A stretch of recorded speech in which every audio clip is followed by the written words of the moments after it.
Alors aujourd'hui Corentin, on va regarder comment on démonte les roues d'un vélo équipé en frein à disque. Oui, tout à fait. Aujourd'hui, la vidéo consiste à enlever nos roues en toute sécurité sur un freinage à disque et à prendre 2-3 petites précautions pour éviter tout souci. Donc aujourd'hui, on va voir la première chose, c'est comment enlever notre roue avant en axe traversant, ainsi que sécuriser le frein avant en mettant un petit cale-plaquette pour éviter le rapprochement des pistons.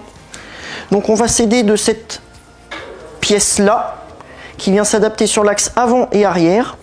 On dévisse dans le sens inverse des aiguilles d'une montre. L'axe vient, notre roue tombe. On vient prendre notre petit cale-plaquette qu'on va venir glisser dans l'étrier et accrocher à la goupille des plaquettes. Voilà comment on a sécurisé le frein avant et évité tout souci. Et donc ensuite, pour remonter, on enlève bien évidemment la cale qu'on a mis dans l'étrier. On reprend bien notre axe, on glisse le disque dans l'étrier. Vérifier que notre axe est un peu de graisse, ça évitera tout craquement. Et ensuite, on revient revisser. On s'aide du petit outil pour commencer. Et ensuite, pour un serrage plus précis, on va prendre notre clé dynamométrique avec un serrage à 11 Newton pour un axe de roue. Quand ça claque, c'est que c'est bon.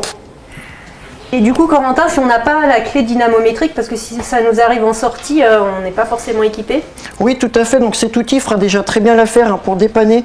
On va venir s'aider, ça sera au visuel. On va se mettre devant la roue avant et on va regarder notre étrier. Et on va faire en sorte que le disque soit centré au milieu de l'étrier, qui est un jour identique, et vérifier à la fin qu'on n'ait pas de jeu dans la roue pour voir si c'est bien serré. Ok.